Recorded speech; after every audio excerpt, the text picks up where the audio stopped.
वाक़या ये है कि बनी इसराइल की एक जमात जो हज़रत हिजकील अलैहिस्सलाम के शहर में रहती थी, शहर में ताउन की वबा फैल जाने से उन लोगों पर मौत का खौफ सवार हो गया और ये लोग मौत के डर से सब के सब शहर छोड़कर एक जंगल में भाग गए और वहीं रहने लगे। तो अल्लाह ताला को उन लोगों की ये हरकत बहुत ज़्यादा नापसंद हुई। चुनांचे अल्लाह ताला ने एक अजाब के फरिश्ता को उस जंगल में भेज दिया, जिसने एक पहाड़ की आड़ में छुपकर और चीख मारकर बुलंद आवाज से ये फरमा दिया कि मौतवा यानी तुम सब मर जाओ। और इस मुहीब और भयानक चीख को सुनकर बगैर किसी बीमारी के बिल्कुल अचानक ये सब के सब मर गए, जिनकी तादाद 70,000 थी। इन मुर्दों की तादाद इस कदर ज्यादा थी कि लोग उनके कफन और दफन का कोई इंतजाम नहीं कर सके और इन मुर्दों की लाशें खुले मैदान में बेगोरो कफन 8 दिन तक पड़ी पड़ी सड़ने लगी और बे इंतहा दाफन बदबू से पूरे जंगल बल्कि उसके इतराफ में बदबू पैदा हो गई। कुछ लोगों ने उनकी लाशों पर रहम खाकर चारों तरफ से दीवार उठा दी ताकि ये लाशें दरिंदों से महफूज रहें। कुछ दिनों के बाद हजरत हिजकील अलैहिस्सलाम का इस जंगल में इन लाशों के पास गुजर हुआ तो अपनी कौम के 70,000 इंसानों की इस मौत नागहानी और बेगौर कफन लाशों की फरावानी देखकर रंजो गम से उनका दिल भर गया, आबदीदा हो गए और बारी ताला के दरबार में दुख भरे दिल से गिड़गिड़ाकर दुआ मांगने लगे कि या अल्लाह, ये मेरी कौम के इफराद थे जो अपनी नादानी से ये गलती कर बैठे कि मौत के डर से शहर छोड़कर जंगल में आ गए।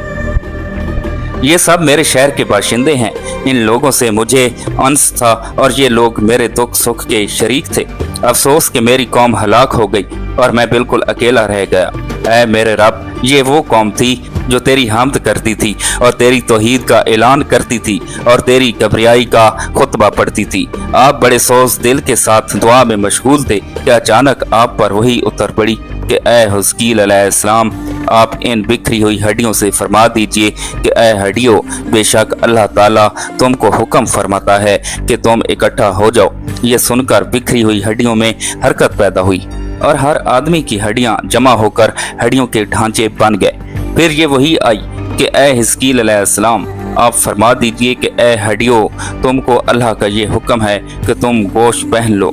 ये कलाम सुनते ही फौरन हड्डियों के ढांचों पर गोश्त पोस्ट चढ़ गए।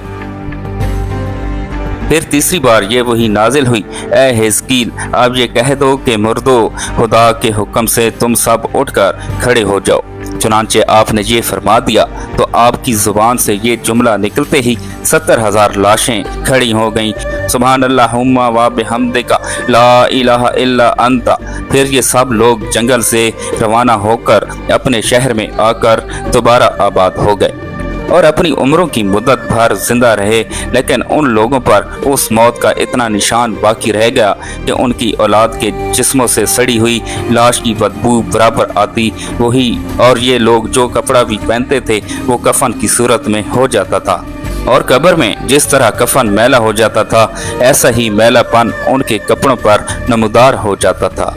चुनांचे ये असरात आज तक इन यहूदियों में पाए जाते हैं जो इन लोगों की नस्ल से बाकी रह गए थे। ये अजीब व गरीब वाक़या कुरान मजीद की सूरह बकरा में खुदावंद कंदूस ने इस तरह बयान फरमाया।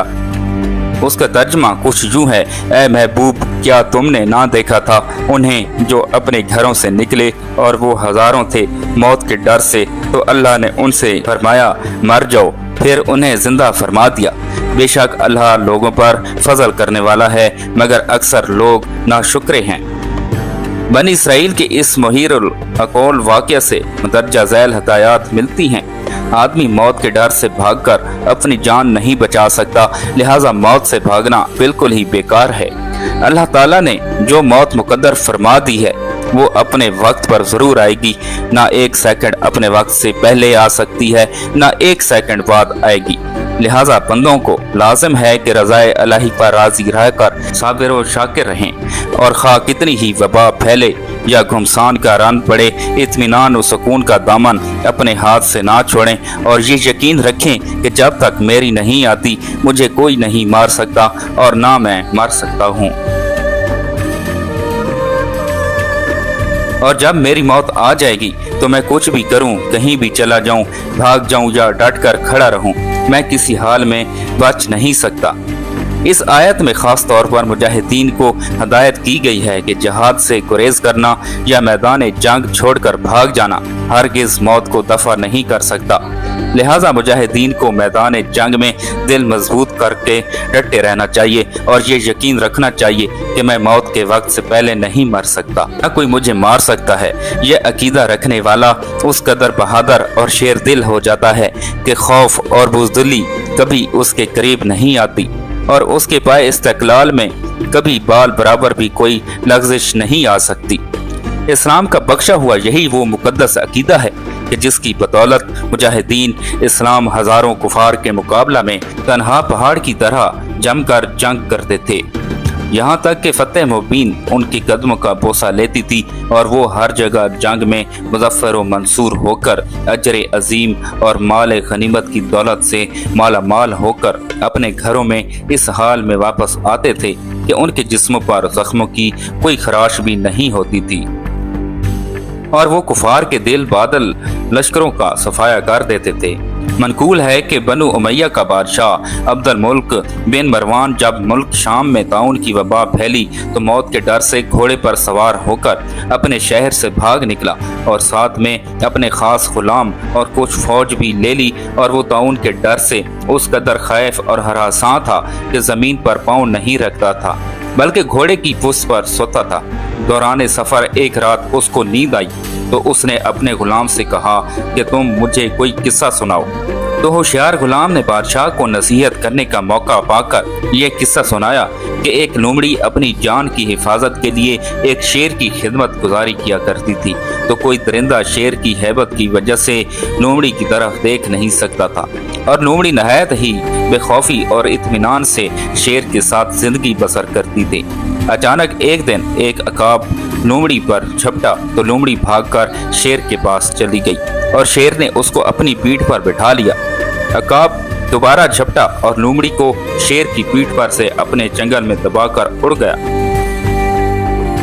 लोमड़ी चिल्ला चिल्ला कर शेर से फरियाद करने लगी तो शेर ने कहा कि ऐ लोमड़ी, मैं जमीन पर रहने वालों दरिंदों से तेरी हिफाजत कर सकता हूँ, लेकिन आसमान की तरफ से हमला करने वालों से मैं तुझे नहीं बचा सकता। ये किस्सा सुनकर अब्दुल मुल्क बादशाह को बड़ी इबरत हासिल हुई और उसकी समझ में आ गया कि मेरी फौज इन दुश्मनों से तो मेरी हिफाजत कर सकती है जो ज़मीन पर रहते हैं, मगर जो बलाएं और वबाएं आसमान से मुझ पर हमला आवर हों उनसे मुझको ना मेरी बादशाही बचा सकती है, ना मेरा खजाना और ना मेरा लश्कर मेरी हिफाजत कर सकता है।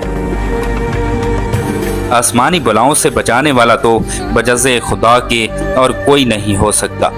ये सोचकर अब्दुल मुल्क बादशाह के दिल से ताउन का खौफ जाता रहा और वो रज़ाए इलाही पर राज़ी रहकर सुकून और इत्मीनान के साथ अपने शाही महल में रहने लगा।